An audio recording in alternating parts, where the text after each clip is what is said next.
మీరు కూడా చాలా కష్టపడి ఇండస్ట్రీలో చాలా ఆటుపోట్లు ఎదుర్కొని ఈ స్థాయికి వచ్చారు. ఒక హీరోగా చాలా కష్టపడి వచ్చారు. లాస్ట్ టైం నేను ఒక ప్రెస్ మీట్లో ప్రదీప్ రంగనాథన్ గారిని ఒక క్వశ్చన్ అడగడం జరిగింది.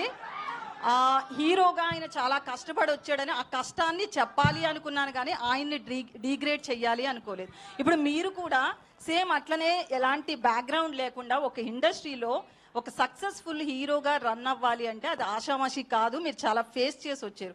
ఏం చెప్తారు దాని గురించి ఒక హీరోగా? నన్ను అడగండి అమ్మా, పర్లేదు. కానీ పక్క స్టేట్ నుంచి ఓ హీరో వచ్చినప్పుడు అలా కించపరిచే క్వశ్చన్లు అడగడం మంచిది కాదని నా ఫీలింగ్. తప్పుగా కాదు.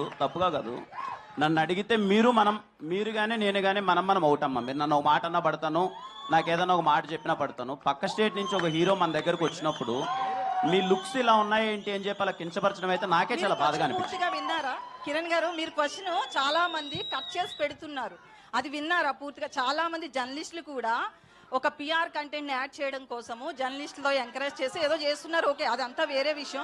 అసలు క్వశ్చన్ పూర్తిగా విన్నారా? కట్ చేసిన క్వశ్చన్ విన్నారా? మీరు అన్నదమ్మా లేదు, నేను పూర్తిగా విన్నానమ్మా.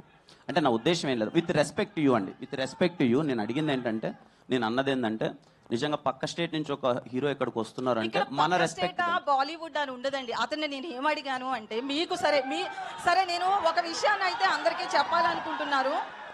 కిరణ్